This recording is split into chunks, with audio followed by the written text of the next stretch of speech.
Bom, então, olá a todos, meu nome é Ricardo. A gente vai continuar falando de transformações lineares hoje, e o assunto é matriz de transformação linear, tá? Então, eu vou dividir esse vídeo em duas partes. Nesse primeiro, a gente vai fazer uma mistura ali de um pouco de teoria com exemplos. Tá? Então, o que é o contexto aqui? O que é a matriz de transformação linear? Bom, então, tudo começa com a seguinte pergunta. Imagina que você tem uma transformação linear entre espaços vetoriais de dimensão finita, e imagina que você tem uma base do domínio, tá? Então, uma base beta, com vetores U1 até o N, uma base ordenada do domínio. Lembra que todas as bases para nós são sempre ordenadas. Bom, e a pergunta é a seguinte: será que eu consigo aproveitar essa base de alguma forma para poder calcular essa transformação em um vetor genérico do domínio, já que eu sei que vetores do domínio podem ser escritos como combinação linear dos elementos de uma base? Né? Então, para responder essa pergunta, a gente vai fazer uma continha aqui bem simples, e é a seguinte. Então, imagina que você tem um vetor genérico no domínio, tá? Então, seja U um elemento no domínio.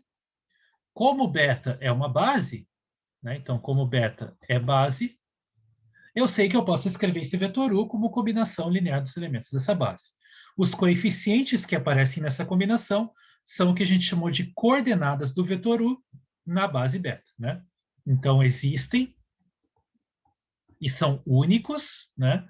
Coeficientes A1, A2 até AN, escalares, né? Tais que eu posso escrever o vetor U como uma combinação, né, de A, eu vou escrever aqui no índice J, J de 1 até N, AJ vezes o J.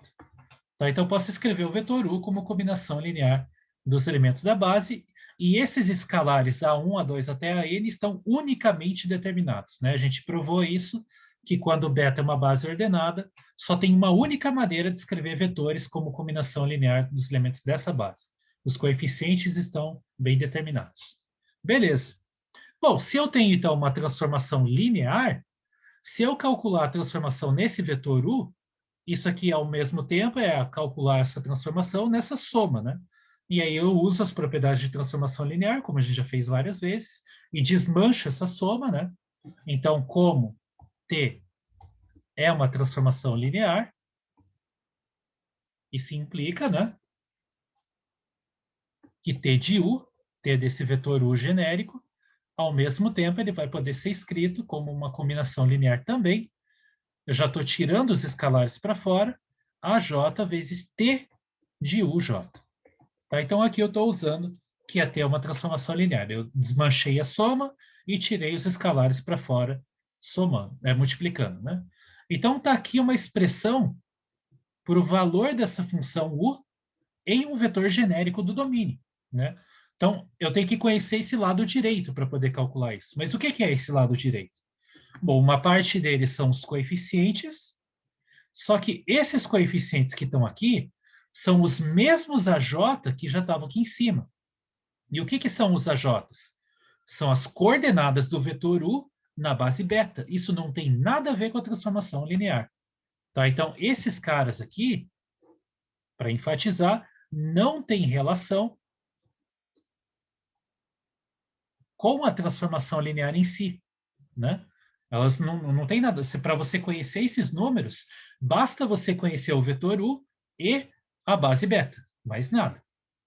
Agora, o que você precisa de fato conhecer, né? Então, você precisa conhecer esses caras que estão aqui, né? Ou seja, o que são esses caras? Eles são os vetores T de U1, T de U2, T de U3 até T de UN. Ou seja, o valor dessa transformação T nos elementos da base beta. Se eu conhecer esses verdes aqui, eu sei o que essa transformação faz com qualquer elemento do domínio, bastando saber as coordenadas desse vetor na base beta e o que essa transformação faz nos elementos da base beta. Então, se eu sei o que a transformação faz nos elementos de uma base, eu sei o que ela faz em um vetor genérico do domínio. É isso que essa relação aqui está me dizendo. Né? Então, a conclusão aqui é que para conhecer T de U, basta, né? Basta conhecer esse conjunto aqui, né? que é o T de U1 até T de UN. Ou seja, se eu souber o que essa função, em vez de, pensa assim, né? O domínio, ele é um conjunto muito grande, né? Ele é um espaço vetorial. Você tem, se você tiver mais de um vetor nesse cara, ele já tem infinitos elementos. Você pode fazer combinações lineares, multiplicar por escalares, enfim. Então, o domínio sempre é um conjunto muito grande. Mas para você determinar uma transformação linear, você não precisa saber o que ela faz em todos os elementos do domínio, né? Que são infinitos caras. Se você conhecer o que ela faz com N elementos, ou seja, uma quantidade finita de elementos, você já sabe o que ela faz com qualquer outro elemento do domínio. Então, ela determina, né? A frase que a gente diz é que a transformação linear está completamente determinada pelo que ela faz nos elementos de uma base, né? Ou seja, conhecer esses N vetores que estão aqui. Tá? Então, isso é uma informação bem importante que a gente faz sobre transformações lineares. É o poder, né, da propriedade de abrir na soma e tirar escalares para fora. Então, essa relação aqui que está em azul, né, ela é bem importante por causa dessa interpretação. Bom, vamos seguir um passo adiante agora. Imagina que agora você escolhe uma base, uma outra base agora, só que do contradomínio.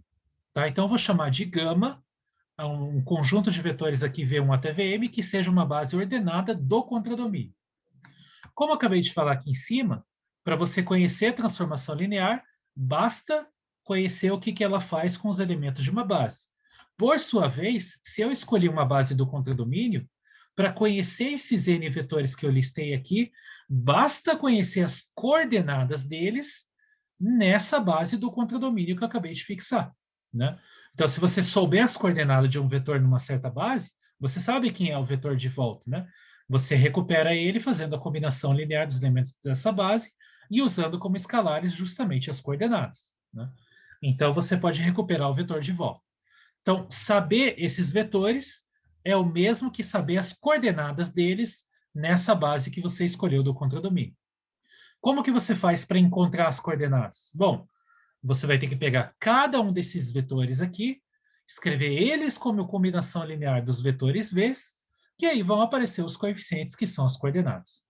Agora, como está tudo genérico aqui, bom, para cada um dos vetores u's da base, eu tenho um índice aqui, né? Então, eu tenho o índice para variar o vetor u, só que cada um dos t de u's, né, vai ser escrito como combinação linear dos v's, e aí vai ter mais um índice que é para dizer o coeficiente acompanhando qual dos vetores da base, né? O V1, o V2, o V3. Então, você tem dois índices, né? Então, aqui, a maneira que eu escolhi como escrever, né, é que o T de UJ, o nome dos coeficientes aqui são A1J, A2J até AMJ. Então, para quem viu o vídeo, né, de matriz mudança de base, vai se lembrar disso aqui, porque é a mesma lógica, tá? É a mesma ideia. Então, esses coeficientes, né, A e J, eles montam uma matriz, e essa matriz é o que a gente chama de matriz da transformação T no par de bases beta-gama, né? Você escolheu uma base do domínio, escolheu uma base do contradomínio, e associado a esse par de bases, você tem essa matriz aqui, com essas entradas A e J, né, definidas desse jeito aqui. Como que é a montagem dessa matriz? Bom, é a maneira como eu coloquei os coeficientes aqui, né? Para cada vetor da base, né, da base beta, o J, eu estou pendurando o índice J na segunda posição dos coeficientes. Então, quer dizer que esses números que estão aqui, eu vou colocar eles na coluna J dessa matriz, tá? Então, para cada J, eu calculo a transformação no vetor, o Jésimo vetor da base beta, acho as coordenadas e coloco na Jésima coluna. Então, aqui está a matriz, essa matriz que está do lado direito. Então, a primeira coluna é o quê? São as coordenadas na base gama do vetor t de U1, né? Você calcula a transformação no primeiro cara da base beta, escreve como combinação linear dos v's, acha os coeficientes, coloca na primeira coluna. E assim por diante, né, para a segunda, terceira, até a enésima coluna. E a notação que a gente usa para essa matriz é esse símbolo aqui, né? Você coloca o nome da transformação linear entre colchetes e você coloca o par de bases aqui, beta-gama. Lembrando que na minha leitura, né, eu leio de baixo para cima, né? Então, eu saio da base beta e chego na base gama. A base beta é a base do domínio e gama é a base do contradomínio. Então, eu saio de baixo e vou para cima. Então, essa é a notação que a gente usa e essa é a matriz da transformação nesse par de bases. Um caso especial que vai acontecer bastante ao longo desse curso é o caso onde tanto o domínio quanto o contradomínio são o mesmo espaço vetorial e, em vez de considerar bases diferentes, a gente considera a mesma base. Nesse caso, né, quando o domínio e o contradomínio são iguais, faz sentido isso. Então, imagina que você está nesse caso, onde o domínio e o contradomínio é o mesmo, as duas bases são a mesma. Então, em vez de denotar a matriz da transformação, digamos que você vai fazer o par de bases beta-beta, que é o que faz sentido, né, se você quiser. Em vez de colocar os dois betas aqui, eu coloco um beta só, já está subentendido que essa daqui é a matriz de T no par de bases beta-beta. Tá? Então, é só uma anotação para economia de linguagem aqui. Quando eu colocar uma única base, subentenda que eu estou usando a mesma base para o domínio e para o contradomínio. Bom, então, eu vou voltar para essa conta que eu estava escrevendo aqui em cima agora. T de U, né, um vetor genérico do domínio, pode ser escrito desse jeito. E agora, por sua vez, esses verdes aqui, né, os T de UJs, eles mesmos podem ser escritos como combinação linear dos Vs. Então, vamos ver o que acontece se eu substituir essa expressão aqui nessa igualdade aqui em cima. Vai virar uma salada de índices, mas é muito parecido com a conta que a gente já tinha feito para a matriz mudança de base. Tá?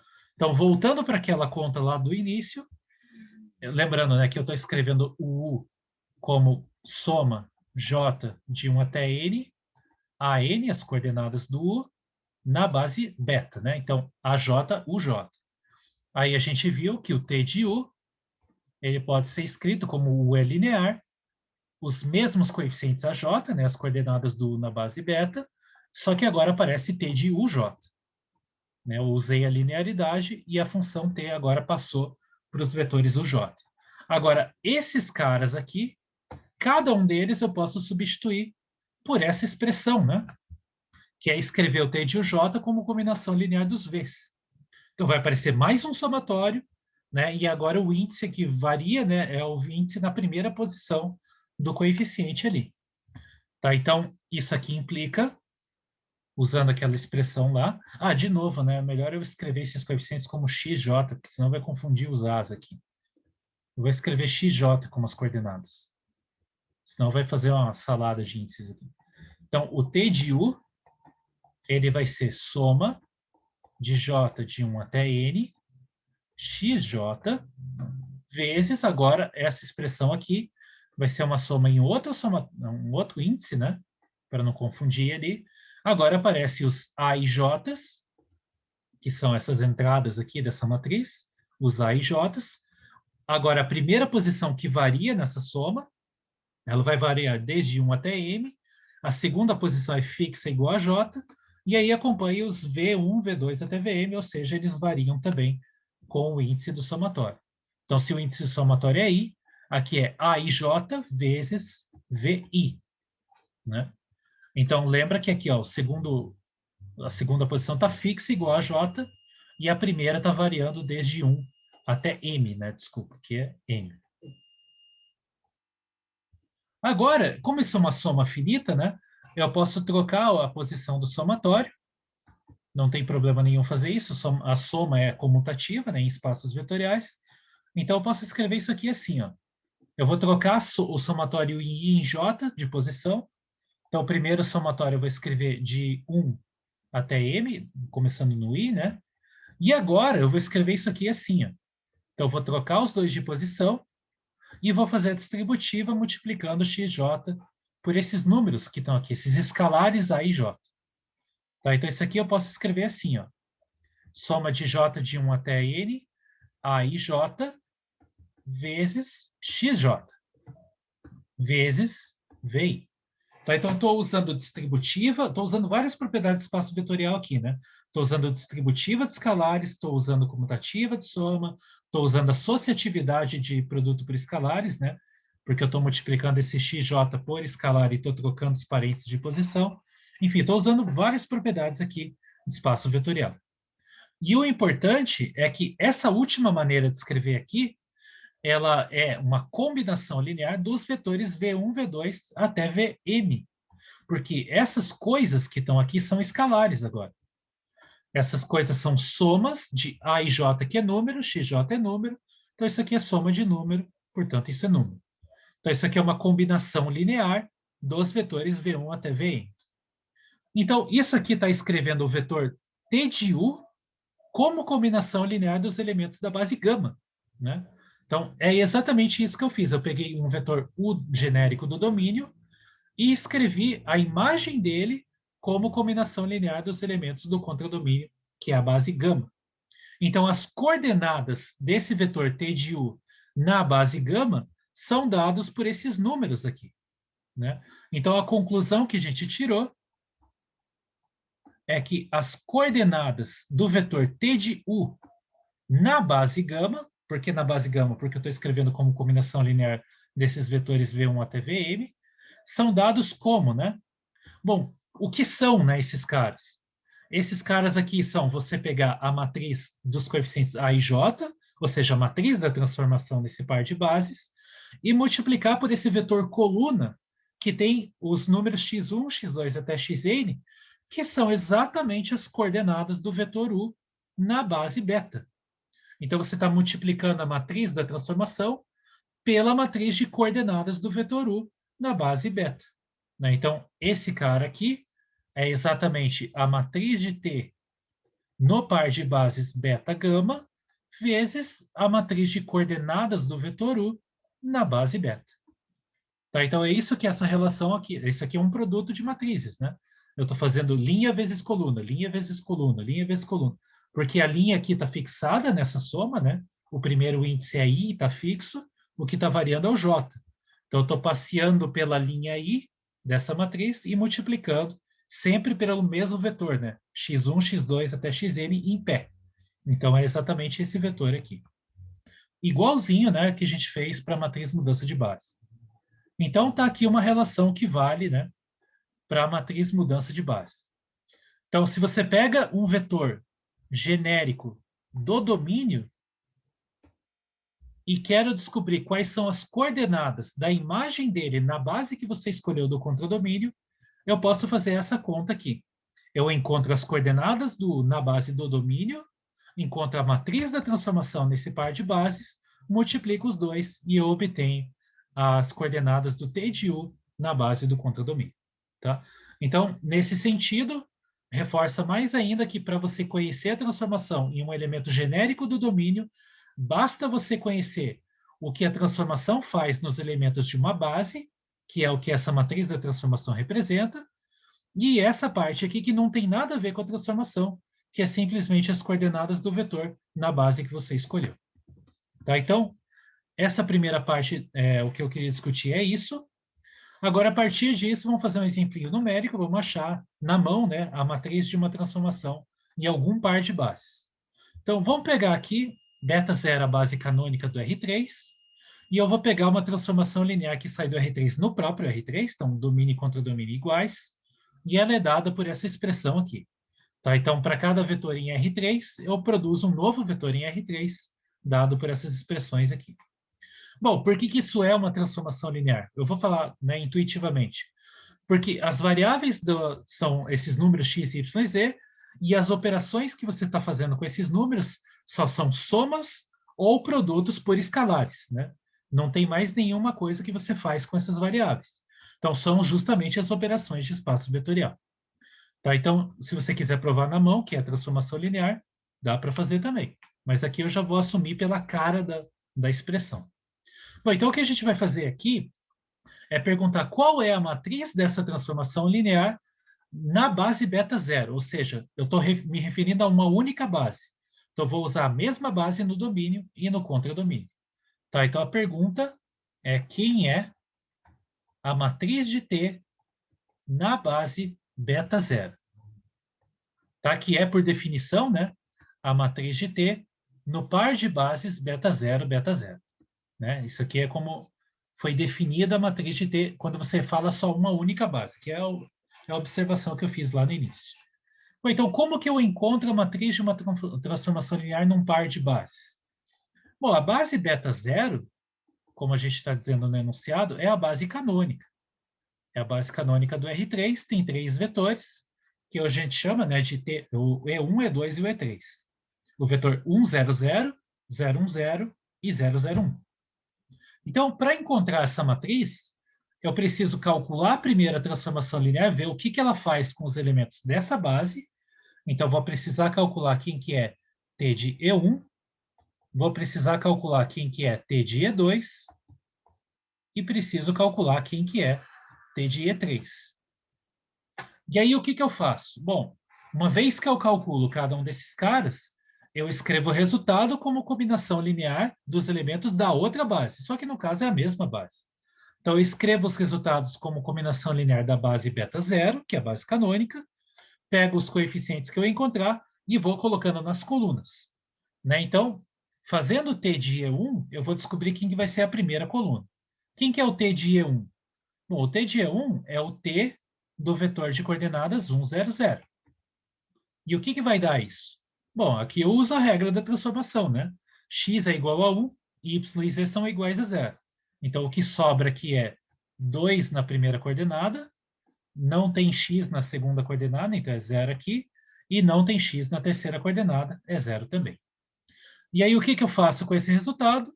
Bom, eu tenho que escrever ele como combinação linear do E1, do E2 e do E3.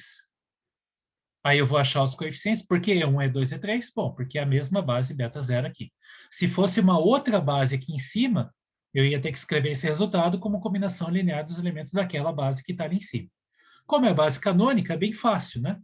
Porque é 200, ele é duas vezes o 100, nenhuma vez, né? 0 vezes o 010 e 0 vezes o 001.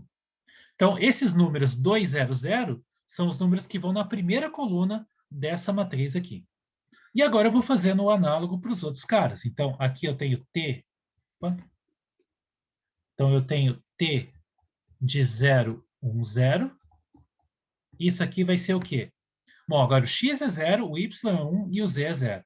Então, aqui eu tenho 1y na primeira entrada, eu vou ter menos 1y na segunda, e não tenho y na terceira, então isso é igual a 0. De novo, eu preciso escrever isso como combinação linear de E1, E2 e E3. E aqui também está fácil, né? Então, isso aqui é uma vez o E1, menos uma vez o E2 e 0 vezes o E3. Finalmente, o último que falta é o T de 001. Isso aqui vai ser, pela regra da transformação, x e y são 0, então vai sobrar um menos 3 aqui. Na segunda coordenada vai sobrar um 2 e na terceira vai sobrar um 1. Isso aqui como combinação linear de E1, E2 e E3 vai ficar como, né? Então também é fácil. Isso aqui é menos 3 vezes o E1, 2 vezes o E2 e uma vez o E3. Tá? Para escrever como combinação da base canônica, é basicamente olhar os números que aparecem aqui, né? Porque a base é a base mais simples de todas. Então, isso conclui para nós que a matriz de T na base beta zero, na base canônica, é a matriz onde a primeira coluna é 2, 0, 0, a segunda coluna é 1, menos 1 e 0, e a terceira coluna é menos 3, 2 e 1. Essa é a matriz dessa transformação linear na base canônica. Tá? Então, achar a matriz da transformação na base canônica é bem fácil em geral. Basta você basicamente perceber os coeficientes aqui, né? Então, por exemplo, olha nas 3 coordenadas quais são os coeficientes de x, por exemplo. Então, na primeira é 2, na segunda é 0, na terceira é 0. Então, 2, 0, 0 vai na primeira coluna. Olha as coordenadas do y agora. Então, aqui coordenadas não, desculpa, os coeficientes. Na primeira coordenada é 1, na segunda é menos 1 e na terceira é 0. Então, 1, menos 1 e 0 vai na segunda coluna. E a terceira é menos 3, 2 e 1, que é o que vai aqui na terceira coluna. Tá? Então, na base canônica, pelo menos, é bem fácil em geral. Então, tá aí um exemplo explícito, né, de como achar a matriz de uma transformação linear numa base que você escolheu. Bom, vamos voltar um pouquinho para a teoria agora, e isso aqui é um resultado bem importante, bem geral, que diz o seguinte, e pegando o gancho, né, dessa coisa de que se você sabe o que a transformação faz nos elementos de uma base, você sabe o que ela faz em todo o resto. Tá? Então, os elementos da base determinam completamente, né, a imagem dos elementos de uma base determinam completamente sua transformação linear. Tá? Então, basicamente é isso que essa proposição está dizendo de novo. Tá? Então, pega U e V espaços vetoriais, supõe que o domínio tem dimensão finita, o contradomínio aqui nem interessa. Tá? Então, supõe que o domínio tem dimensão finita, pega beta, uma base do domínio, tá? Então, beta é U1 até o N, uma base ordenada do domínio, e pega V1 até Vn, um subconjunto do contradomínio. É só subconjunto, não importa o que ele seja. O que importa é que é só subconjunto. Bom, então, dado uma base do domínio e uma coleção de vetores do contradomínio na mesma quantidade, tá? Então, se tem n vetores na base, nessa proposição tem que pegar n vetores no contradomínio, tá? Então, existe uma única transformação linear que sai do U, chega no V e pega cada um desses vetores da base beta e leva num correspondente VJ lá do outro conjunto do contradomínio. Tá? Então, estou dizendo duas coisas aqui. Existe uma transformação linear que faz isso e, na verdade, só tem uma transformação linear que faz isso. Ela é única. Tá? Então, isso reforça, né, que eu disse para você o que essa transformação faz com os elementos de uma base. Eu digo assim, pega o U1 e leva naquele vetor V1. Pega o U2, leva naquele vetor V2. E assim por diante, até pega o UN e leva no vetor Vn. Se eu te disse isso, eu disse o que ela faz com qualquer outro elemento da base do domínio dessa transformação linear. Tá? Bom, então vamos ver a demonstração disso. Primeiro, a ideia é assim, né? Primeiro, supondo que exista tal transformação linear, a gente vai achar uma fórmula para ela. Tá? Como que tem que ser essa transformação linear, supondo que ela exista. Depois, a gente vai definir ela por essa fórmula e vai provar que ela satisfaz tudo que a gente quer que satisfaça. Tá? Então, suponha por um momento, suponha por enquanto, que essa transformação T exista. Tá? Suponha por enquanto que T exista. Então, a gente vai ver que supor que ela existe implica em ela ter uma fórmula. E dessa fórmula vai dizer para nós como que a gente tem que definir ela e daí provar que as propriedades valem. Tá? Então, seja U um vetor genérico do domínio, escreve o U como combinação linear dos elementos dessa base beta. Então, existem únicos coeficientes A1 até N, tais que o U se escreve como combinação linear desses caras. E supondo que essa transformação linear exista, né? Suponha que ela exista, como ela vai ser uma transformação linear, você está supondo que ela já é uma transformação linear, né? Então, isso implica que o T de U, que é igual a T dessa combinação linear AI vezes UI, isso aqui, por ser linear, eu estou supondo que ela existe, né? E, claro, eu estou supondo que ela satisfaz tudo que eu quero que ela quer que eu quero que ela satisfaça. Então, eu quero que ela seja linear. Então, isso aqui tem que ser igual à soma I de 1 até N, AI, vezes T de UI. Só que eu quero pré-estabelecer o que essa função faz com cada um desses vetores U1 até o N. Eu quero que isso seja igual a o VI. Então, eu quero que isso aqui seja igual à combinação linear de AI vezes VI, né, com I de 1 até N. Então, se ela for linear e satisfizer isso aqui, então isso diz para nós que o T de um vetor genérico do domínio tem que ser igual a essa expressão aqui que está do lado direito. Tá? Ou seja, assim, se T existe, então T de U, T de um vetor genérico do domínio, eu dei uma fórmula para ele. Ele tem que ser dado por essa expressão aqui, AI vezes VI, com I de 1 até N, onde esses AIs são as coordenadas do vetor U na base beta do domínio que você escolheu, né? Onde as coordenadas do U na base beta são esses As, né? Então, isso aqui é A1 até AN. Que não tem nada a ver com a transformação linear. De novo, enfatizando isso, né? Esses coeficientes A1 até AN, para você conhecer eles, basta conhecer o vetor U e a base beta. Então, esse circulado em azul aqui vai ser a fórmula. Justamente, a gente vai definir a nossa T pela fórmula do lado direito e vai verificar que ela satisfaz tudo o que a gente quer. Tá? Então, isso aqui é supondo que a T exista, se ela existisse e satisfazendo as propriedades que a gente quer que ela satisfaça, ela tem que ser dada por essa fórmula. Então, agora eu, digamos assim, esqueço isso que eu acabei de fazer e proponho uma transformação linear dada por essa fórmula aqui e provo que ela satisfaz o que eu quero. Tá? Então, é isso que a gente vai fazer agora. Então, defina T de U em V por justamente essa fórmula.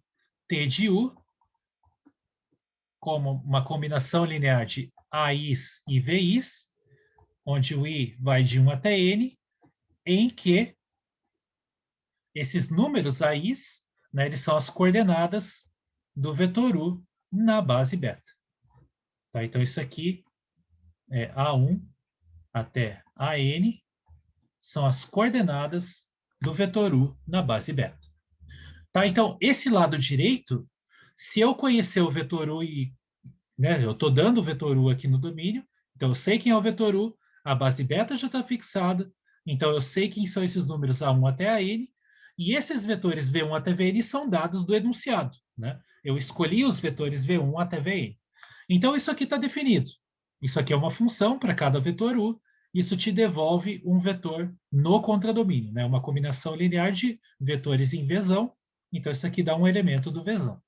Então, é uma função, e aí o que a gente precisa verificar é que ela é uma transformação linear e que ela satisfaz isso aqui que a gente está pedindo, né? T de UJ é VJ, para todo J, né? Então, por que ela é linear, né? Então, a primeira coisa que a gente vai ver é por que T é transformação linear. Bom, e aí eu tenho que pegar dois elementos genéricos do domínio e um escalar, né? Então, sejam, vamos chamar aqui de U1, aliás, U1 não, vamos chamar de U e V, elementos do domínio, tá? E lambda, um escalar qualquer. Bom, é importante notar que para você calcular essa transformação no vetor que você quiser, você tem que saber as coordenadas desse vetor na base beta. Então, eu vou escrever as coordenadas dos vetores U e V na base beta, né? Então, digamos que as coordenadas do U na base beta, eu vou acompanhar essa notação que eu já estava usando aqui, sejam A1 até AN, e que as coordenadas do vetor V na base beta sejam, digamos, B1 até Bn. Tá? Então, eu tenho que conhecer essas coordenadas, né? Agora, o que eu quero fazer, né?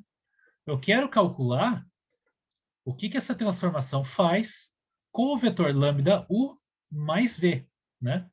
E eu quero esse cara, eu quero ver, né? A gente quer ver que isso aqui é igual a lambda vezes T de U mais T de V. É isso que eu quero verificar para ver que ela é linear. De toda forma, eu preciso calcular esse cara aqui. O que essa função faz com o vetor lambda U mais V. Mas para poder calcular isso, eu preciso saber as coordenadas desse vetor aqui, que está entre parênteses, na base beta.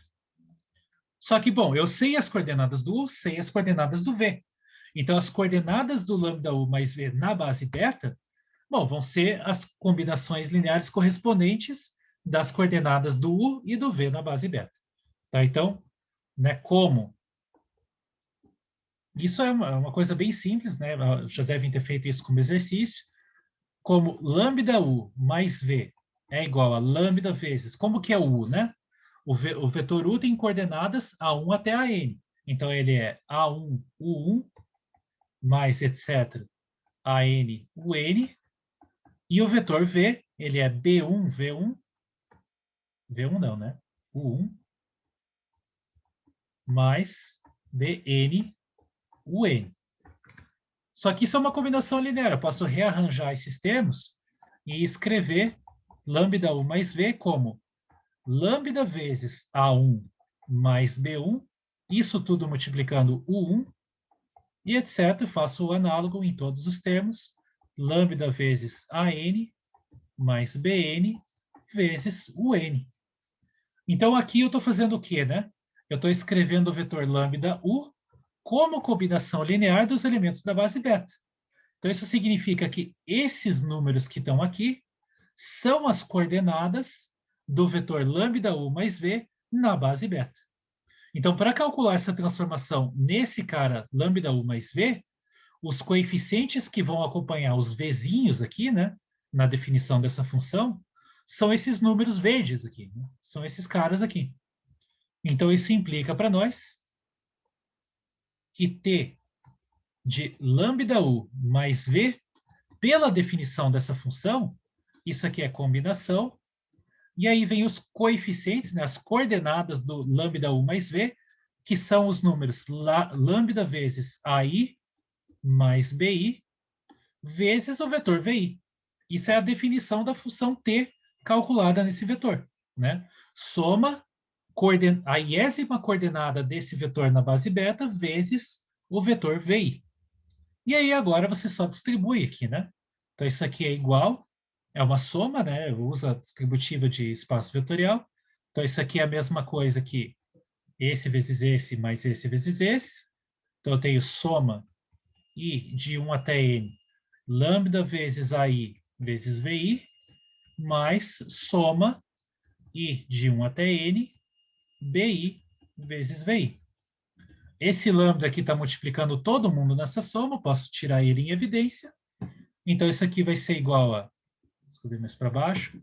Isso vai ser igual a lambda vezes essa soma, AI vezes VI, mais a soma I de 1 até N, BI vezes VI. Agora, você usa a definição da função de novo, né? Então, o que é esse cara aqui? É uma soma das coordenadas do vetor U na base beta acompanhando esses vetores VIs. Então, isso aqui, na verdade, é lambda vezes o T de U. E esse segundo cara aqui é o análogo, né? É a soma das coordenadas do vetor V na base beta acompanhando os VIs. Então, isso aqui nada mais é do que o T de V. E, portanto, T de lambda U mais V é igual a lambda vezes T de U mais T de V. Então, a gente verificou que a T é linear. Bom, e por que ela satisfaz o que a gente pediu, né? Por que ela leva UJ em VJ? Essa é a parte mais fácil, porque como ela está dada por essa fórmula aqui, se eu trocar o vetor U pelo vetor UJ, né, especificamente um elemento da base, como que fica o lado direito? Bom, eu tenho que escrever o UJ como combinação linear dos U's, né? Ou seja, achar as coordenadas do vetor UJ na base beta. Só que o vetor UJ já é um dos vetores da base beta. Então, para escrever ele como combinação linear desses caras, é 1 no coeficiente J e 0 no resto. Então, do lado direito aqui, nessa soma, todos os AI são 0, exceto o coeficiente J, que vai ser igual a 1. Então, vai sobrar só o VJ. Tá? Então, é exatamente isso que vai concluir a demonstração. Tá? Então, se o U é igual ao vetor UJ, então, o UJ se escreve, né, como 0 vezes o 1, mais etc. Daí, é tudo 0, 1 na posição UJ e 0 no resto. Então, pela definição da função T, T de UJ vai ser uma combinação de zeros e uns, né, e só tem 1, né? Então, são os AJs vezes VJ, só que todos os AJs aqui são iguais a 0, e aí vai sobrar... Ah, desculpa, aqui é uma soma em I, né? Já estou usando J. Então, I AI e VI. Então, isso aqui é tudo igual a zero, exceto no Jésimo, que vai dar 1 vezes VJ, portanto, é o VJ. Tá, então, essa transformação linear, ela leva o J no VJ. E por que ela é única? Bom, porque a gente já viu que qualquer uma que fizer o que a gente pediu tem que ser dada por essa fórmula que está aqui em cima. Tá, então, isso aqui diz para nós que ela é única, só tem uma. Ela tem que ser desse jeito aqui. Né? Então, isso te dá a unicidade. Bom, então isso termina essa proposição aqui, bem técnica, né? Mas ela é muito importante, tá? Então, uma vez que você escolheu uma base do domínio e escolheu um subconjunto do contradomínio que tem a mesma quantidade de elementos dessa base, então sempre dá para você bolar uma transformação linear que pega cada um desses vetores da base e leva nesses correspondentes do outro lado no contradomínio. Tá? Então, isso dá uma fonte de exemplos de transformações lineares imenso. Basta você escolher uma base do domínio, escolher um subconjunto do contradomínio com a mesma quantidade de elementos e fazer essa correspondência usando essa proposição. Tá? Bom, então essa é a primeira proposição que eu queria fazer. E uma consequência dessa que eu acabei de fazer é a seguinte. Imagina que você tem um espaço vetorial de dimensão n, pega beta uma base ordenada desse cara, então estou chamando de V1 até Vn, e por causa dessa proposição que eu acabei de provar, isso é uma base, eu vou pegar esse V como sendo o domínio, o meu contradomínio vai ser o Rn, e o conjunto de vetores que eu vou pegar como subconjunto do contradomínio vai ser a base canônica, tá? Os vetores E1, E2 até En. Então, pela proposição anterior, eu sei que existe uma única transformação linear que pega cada um desses Vs e leva no vetor da base canônica correspondente. Tá? Então, ela pega o V1 e leva no E1, o V2 no E2 e assim por diante, o Vn no En. Tá? Então, isso usando, né, a transformação, a proposição anterior. Tá? Então, eu sei que existe essa transformação linear que faz isso, mas é mais do que isso. Essa transformação linear, ela vai ser um isomorfismo, ou seja, ela é uma transformação linear bijetiva, e ela tem uma fórmula, né, explicitamente dá para dizer o que ela faz com um vetor qualquer. Basicamente, o que ela faz é, pega um vetor, acha as coordenadas dele na base beta, e em vez de escrever esse vetor em pé, né, que o vetor de coordenadas sempre é em pé, escreve o transposto dele, ou seja, escreve ele deitado, para dar um vetor no Rn e não uma matriz coluna, né? Então, isso é o que essa transformação linear faz. Ela pega um vetor e basicamente leva no vetor de coordenadas dele, nessa base beta, só que em vez de em pé, vai ser deitado. Bom, e consequência disso, né, consequência do corolário, é que aqui eu peguei um espaço vetorial de dimensão n qualquer. Eu estou concluindo que existe um isomorfismo do V no Rn, né? E isso está me dizendo que qualquer espaço vetorial de dimensão n é isomorfo ao Rn, tá? E de maneira não canônica. O que quer dizer essa frase de maneira não canônica? Quer dizer simplesmente que esse isomorfismo que eu acabei de criar, ele depende da escolha de uma base, tá? Ele não é independente de base. Aqui eu estou escolhendo uma base beta para bolar esse isomorfismo aqui. Tá? Então, isso é um corolário. Eu vou deixar, eu não vou fazer a demonstração desse, porque é imediato, tá? É muito simples fazer ela, mas tudo que você tem que fazer, basicamente, né, é escrever essa fórmula aqui, ó, essa fórmula aqui, que é a fórmula da transformação linear. Do lado direito, os VIs, na verdade, vão ser os vetores que você escolheu do lado do contradomínio. Então, os VIs são os vetores da base canônica. Portanto, isso que está aqui é basicamente escrever as coordenadas do vetor U na base beta na forma de vetor, né? Porque aqui você está acompanhando os vetores da base canônica. Se você juntar toda essa soma de volta em um único vetor, você vai ter um vetor com coordenadas A1, A2 até AN. Ou seja, as coordenadas do vetor U na base beta, só que em vez de em pé vai estar deitado. É basicamente isso. Tá? Então, isso aqui é uma consequência. E por que é um isomorfismo, né? Por que isso aqui é uma abjeção? Bom, tem várias maneiras de ver isso, mas um dos motivos que você pode provar como um exercício, como um fato geral, é que essa transformação linear está levando uma base numa base, né? Eu estou pegando os vetores V da base beta e levando eles na base canônica. Então, é uma transformação linear que está levando uma base numa base. Se você tem uma transformação linear que leva base em base, automaticamente ela é uma abjeção. Tá? Isso é um exercício que você pode provar em geral. Então, eu não vou fazer a demonstração desse, eu vou seguir adiante. Vamos voltar agora aos exemplos. Tá? Então, o exemplo que eu quero fechar aqui é o seguinte. Imagina que você pega A, um número real, e eu vou chamar de R, uma reta no plano cartesiano, dada por essa equação y igual a esse Azinho, né? Azinho vezes x. Então, é uma reta que passa pela origem e tem coeficiente angular esse número A. Tá? Bom, então, o que eu vou fazer com essa reta? Uma das coisas que a gente faz no plano cartesiano, que são chamados movimentos rígidos, é a reflexão ortogonal. O que é reflexão ortogonal? Tá, então, você tem essa reta R, que eu estou desenhando aqui no plano cartesiano, que é a reta de equação y igual a x, é uma reta que passa na origem e que tem inclinação A, né? Esse é o coeficiente angular da reta. E aí eu posso fazer uma coisa que se chama reflexão ortogonal. Dado um vetor aqui no plano, eu faço um reflexo desse vetor em torno dessa reta R, e isso te dá um vetor lá do outro lado, né? E como essa reflexão é ortogonal, esse ângulo que está aqui, né? Você percebe que você tem um triângulo, a altura desse triângulo aqui vai passar a ser esse segmento de reta dentro da reta R, né? Então, isso aqui é um ângulo de 90 graus. Então, isso é uma reflexão ortogonal. E eu posso bolar uma transformação linear que faz isso. É uma transformação linear que, para cada vetor no plano R2, ela te devolve a reflexão desse vetor V em torno dessa reta R. Ou seja, eu vou te dar uma fórmula, de fato. Eu vou dizer assim, essa transformação pega um vetor de coordenadas x, y e te devolve um vetor de coordenadas tanto e tanto. E o efeito dessa transformação linear geometricamente, fazer isso. É pegar o vetor V e refletir ele com respeito à reta R de maneira ortogonal, né? Formando esse ângulo de 90 graus aqui.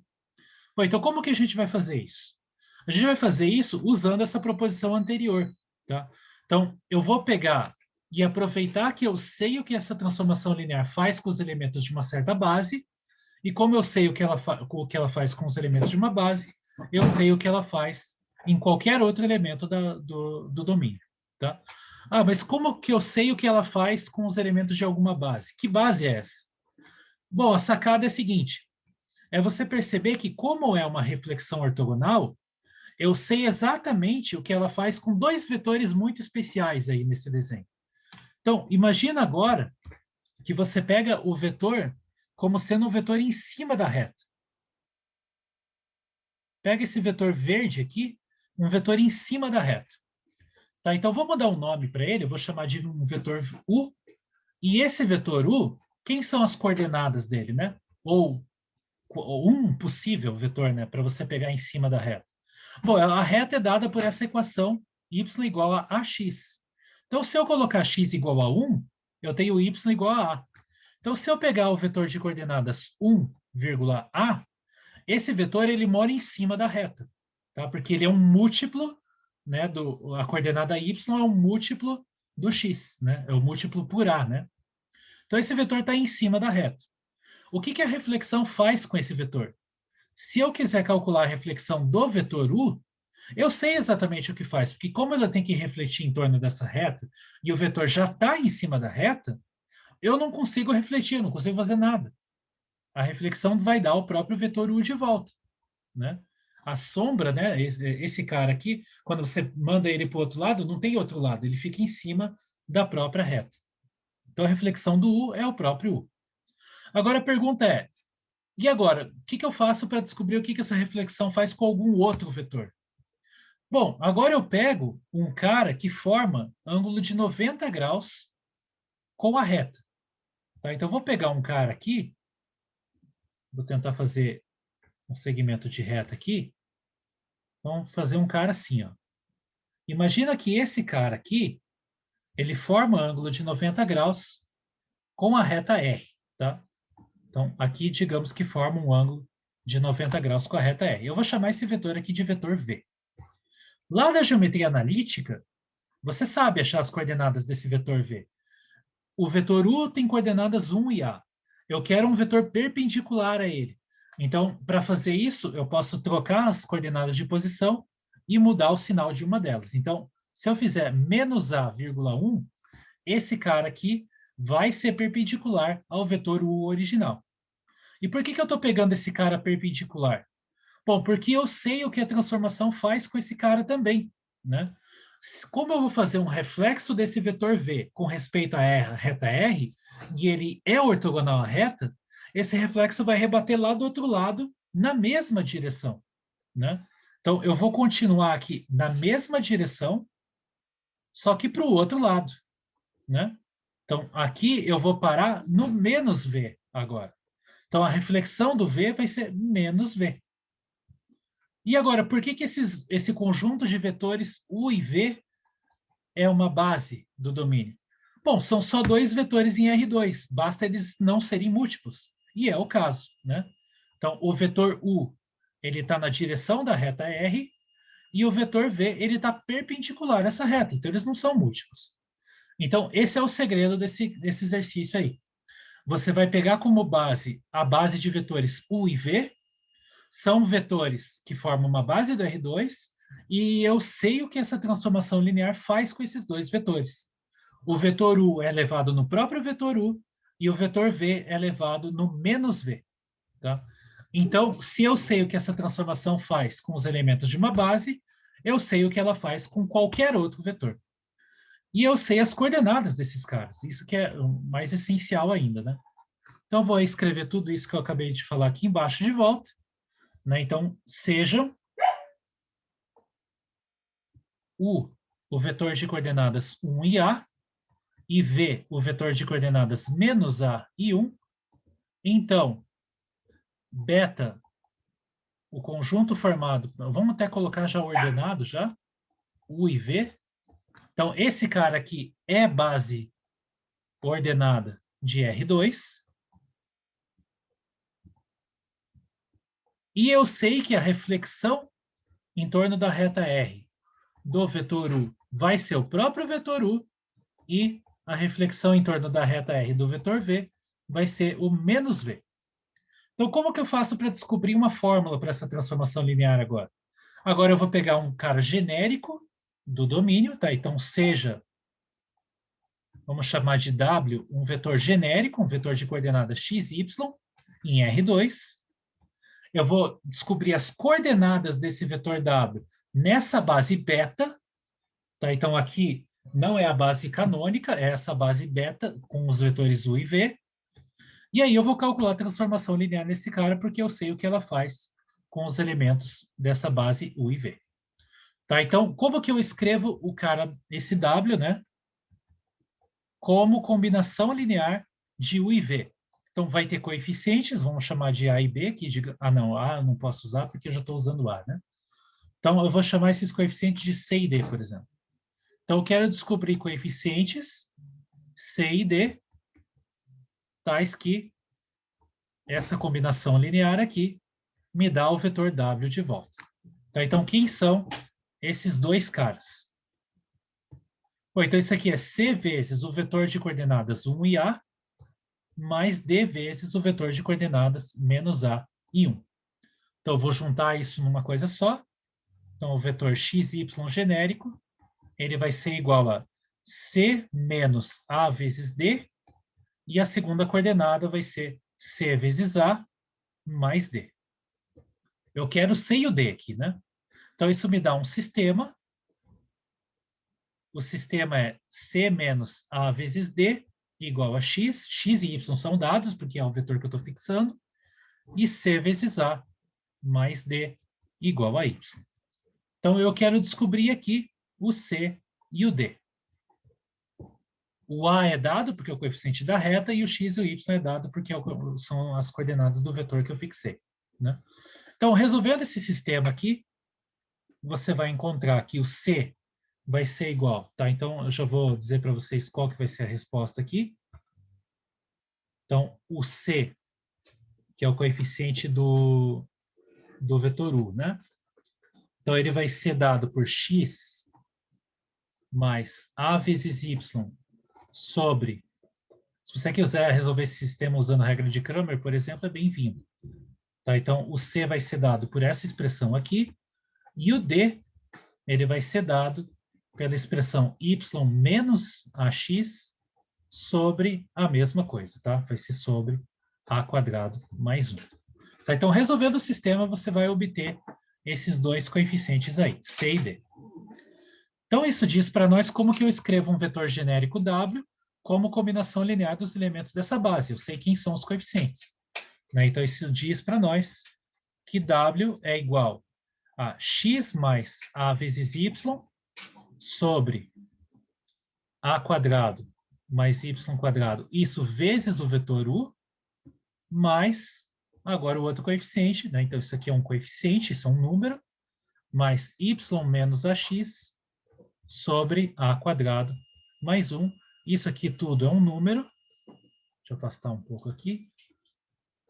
Isso tudo é um número vezes o vetor V. Tá? Então, é assim que eu escrevo esse cara como combinação linear desses dois. E aí, agora, eu aplico a transformação linear dos dois lados. Isso aqui vai ser o T de W. Usa que ela é linear. Então, isso aqui vai tirar o coeficiente para fora. X mais AY sobre A quadrado mais 1, vezes o que essa transformação faz no vetor U, mais o coeficiente y menos ax sobre A quadrado mais 1, vezes o que essa transformação faz no vetor V. Né? Só que a transformação em questão, a gente sabe o que ela faz. Né? Então, a reflexão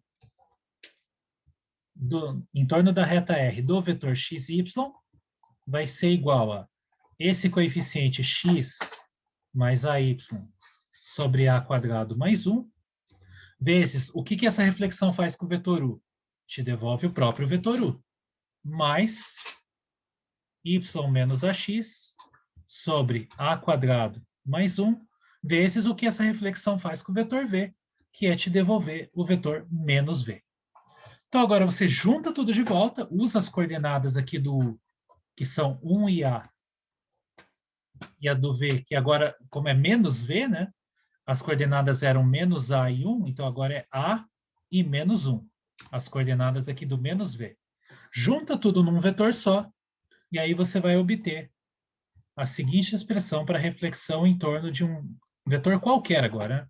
A reflexão em torno da reta R de um vetor qualquer com coordenadas x, y. Então, o que você vai encontrar é o seguinte.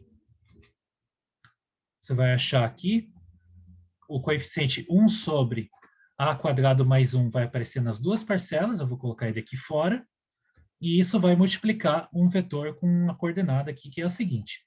1 menos A quadrado vezes x, mais 2AY, essa é a primeira coordenada, e a segunda é 2AX mais A quadrado menos 1 vezes y, essa é a segunda coordenada. Tá? Então, a expressão é bem complicada, porque né, é um problema bem geral. Eu estou pegando uma reta genérica que passa pela origem e achando qual que é a reflexão de um vetor genérico em torno dessa reta. Tá? Então, as coordenadas do vetor que você vai obter no final são dadas por essa fórmula aqui. Bom, então, para finalizar, então, eu vou escrever agora qual é a matriz dessa transformação linear em duas bases diferentes. Então, a matriz dessa transformação na base canônica, que é a base beta zero, como a gente já viu nos exemplos anteriores, né, basta você olhar o que multiplica x aqui nas duas entradas, colocar na primeira coluna, e para a segunda coluna você vê o que multiplica y e coloca né, em cada uma das coordenadas e coloca na coluna. Tá? Então, a matriz que você vai obter na base canônica vai ser a seguinte. Então, aqui vai ter um escalar que eu vou colocar aqui fora, porque ele vai multiplicar todas as entradas dessa matriz. É esse 1 sobre A quadrado mais 1. E as entradas vão ser as seguintes. Tá? Então, ela vai multiplicar a matriz cujas entradas são 1 menos A quadrado, na posição 1, 1. Aqui vai ser 2A, aqui vai ser 2A também, E a última vai ser a quadrado menos 1. Vai ser o sinal oposto da entrada 1, 1. Esse cara aqui vai ser a matriz dessa transformação linear na base canônica. Tá? E qual que é a matriz dessa transformação? Na base beta, que é a base U e V. Né? A base desses dois vetores aqui, U e V. Como que eu descubro essa matriz? Né? Então, antes de escrever qual que vai ser a matriz, o processo para descobrir essa matriz, como que é? Eu calculo essa transformação nos elementos dessa base, que eu sei o que dá, né? Aqui dá o próprio U, aqui dá menos V. E o resultado eu escrevo como combinação linear dos elementos dessa própria base, porque eu estou usando a mesma base tanto para o domínio quanto para o contradomínio. Então, isso aqui é 1 vezes U mais 0 vezes V, e esse cara é 0 vezes U mais menos 1 vezes V. Esses coeficientes aqui vão na primeira coluna, esses coeficientes aqui vão na segunda coluna. Então, essa matriz aqui, ela vai ter entradas 1 e 0 na primeira coluna e 0 e menos 1 na segunda coluna. Tá? Então, essa... Deixa eu só seguir a notação aqui, que eu estou usando colchete, né? Então, isso aqui, colchete, essa é a matriz dessa transformação linear, só que na base beta, a base de vetores U e V. Né? E aqui, beta 0 é a base canônica, é a base dos vetores E1 e E2. Tá, então, moral da história, né? Na base canônica, que é a base mais simples, a matriz dessa transformação linear ficou complicada. As entradas dela não são simples, né? São bem feias aqui. Só que nessa base beta, que é a base de vetores U e V, que é uma base diferente, né? Ela não é a base canônica, é uma base bem especial aí, a matriz dessa transformação ficou num formato muito simples, né?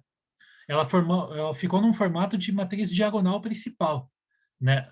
Só tem números não nulos na diagonal principal e no resto é zero. Então, quer dizer, não é porque a base escolhida é mais simples que a matriz da transformação naquela base vai ser simples. Isso não é verdade, né? Então, aqui está um exemplo disso. A matriz na base canônica, que é a base mais simples de todas do R2, ficou uma matriz complicada. Por outro lado, a matriz numa outra base mais esperta ficou uma coisa mais simples. Por que essa base é mais esperta? Porque nessa base eu sei exatamente o que a transformação está fazendo com os vetores. E está fazendo algo muito simples, né? A reflexão do U é o próprio U e a reflexão do V é o menos V. Tá? Então, essa base, ela enxerga melhor o que essa transformação está fazendo e, por causa disso, a matriz da transformação nessa base saiu muito mais simples. Tá? Então, esse é o exemplo que eu queria fazer. Eu espero que vocês tenham entendido. A gente se vê na próxima e até mais.